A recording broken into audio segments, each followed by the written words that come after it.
Hi there, welcome back, and thanks for tuning in. Hey, about 9 months ago, I bought a 2004 Honda CRV to use as a winter vehicle here in Michigan. And while it was a really nice vehicle, it lacked a little personality as far as I was concerned.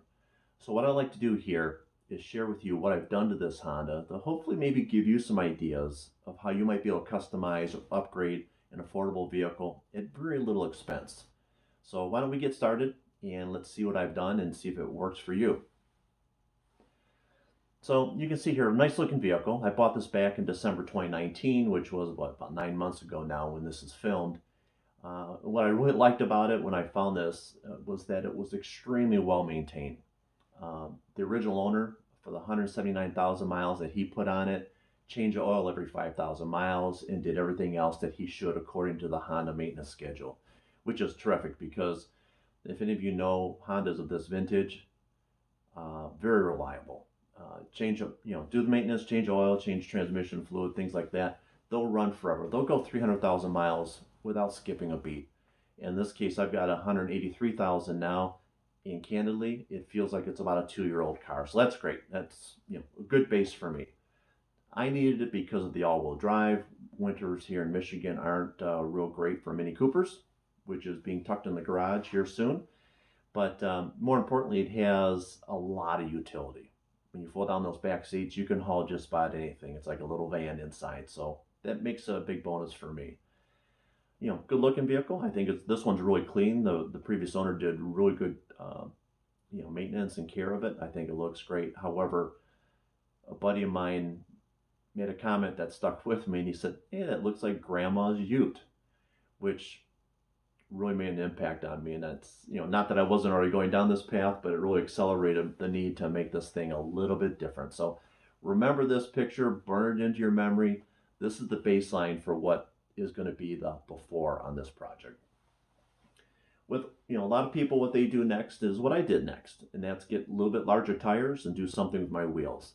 So I didn't get crazy on the tire size, just went up one size, but it really made a difference as far as how it filled in the wheel wells. And I changed the color of the wheels using Plastidip. I'm not going to go into all that right now, but I did do another video about changing wheel color. It's on vehiclenanny.com. It's a good little side project, very inexpensive, and the impact is pretty good. Matter of fact, I think this looks a little bit tougher. So, a lot of you may just stop right here and be happy, and that's terrific. In fact, if that's all you get from this video and you're happy, phenomenal. But I need to take things a little bit further. And so a lot of you may not want to take the rest of this journey with me, but hear me out. What I'm going to do next is I'm going to paint the vehicle a different color. And that may seem intimidating, but there's some really good sources you can go to get some knowledge and learn some techniques along the way. Now, personally, I've painted a lot of wheels in my day. I did paint an old VW Beetle, but it was a Beetle and it was pretty easy, and there wasn't a whole lot to it. But I need a little bit more technique. I need a little bit better understanding of modern paints. So I went searching for a place to learn this, and I found a really great online course called learnautobodyandpaint.com. And the proprietor of that site is a guy named Tony Ritchie. And Tony's phenomenal. Tony's a young man who pretty much taught himself, and what he's doing is sharing the things that he's learned. He's very enthusiastic, he's extremely patient, and he's very detailed in how he does it. His videos are terrific.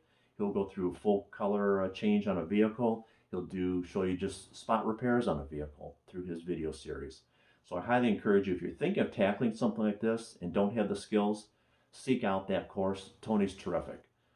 In addition to the course and the training, he does weekly live video on YouTube where he goes through new techniques or tips that he's picked up, as well as answering questions for all the viewers that are on there. So I catch it every week. I learn something new every week. And Tony's a good guy, and I really encourage you to check that out.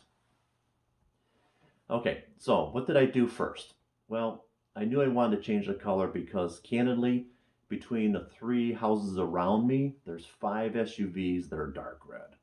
And that just doesn't cut it for me. So what I thought, now let me break up some of that red. So I painted the hood and the roof satin black. Now, I'm not going to get into all the details of how I did it. I just want to show you that I did it. But you prep the surface, you mask it off, and then you spray it. And what I did is I got a Rust-Oleum product in a can, a quart can. It was a satin black. And after you thin it a little bit with acetone in this case, mixed it up, put it in my spray gun, and away I went. And I think it did a pretty good job of customizing this vehicle, make it look a little bit better. And I thought it was a nice first step. But after 2 weeks, I decided I needed to go to a full color change. And that takes a little bit of time. It's mostly just a lot of prep. You got to do a lot of sanding. In this case, I had a lot of paint chips on this vehicle. For whatever reason, it was really prone to chipping, and I mean a lot. And then I had a little bit of rust behind the rear wheel, which I fixed. So a little bit of sanding, actually a lot of sanding, the rust repair, the priming, things of that nature. And then the big thing for me at least was masking it off. And masking takes a lot of time if you're going to do it right. And if you're going to spend this much time and expense to do it right.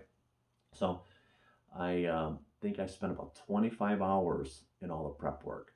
And since I was changing the color of the vehicle, I needed to paint inside the door jambs and on the sills and everything else. That meant I had to mask off the interior as well. So it was a little bit of work, but to me, it's really worth it.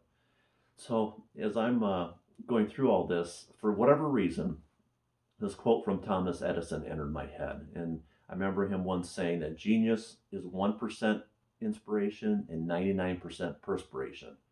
So I thought, hey, I got the perspiration part done, so this inspiration thing is easy, right? So let's talk about that. Where did I get my inspiration for this project? And you're gonna say, well, where are you going with this anyway, Bill? I haven't seen it yet. Well, that's coming. What I did, it was like what you do when you're looking for something for new home decor or maybe a food presentation. I went to Instagram and Pinterest. I follow a lot of automotive accounts. I really spent way too much time online doing that.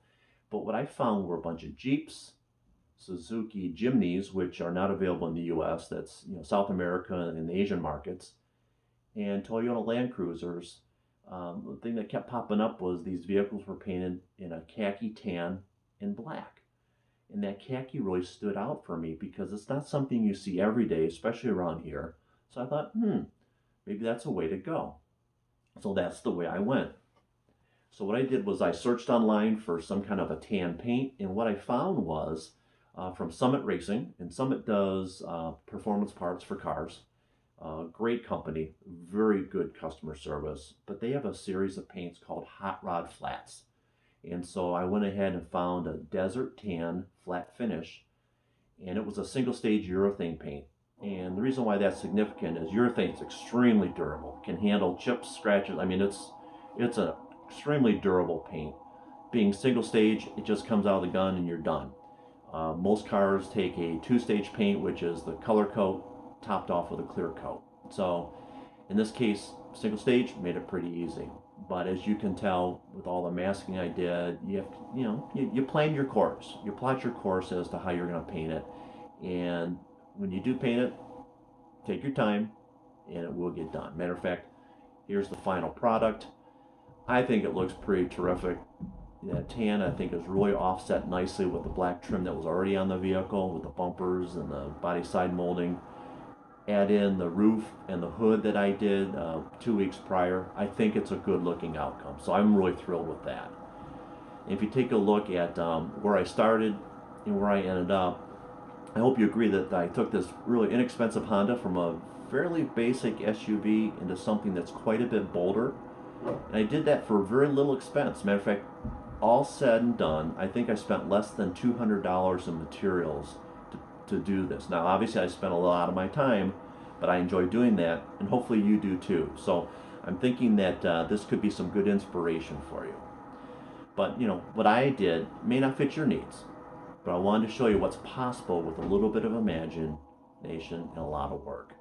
And I'm going to include some links to the material I used and that Learn Auto Body and Paint online courses below.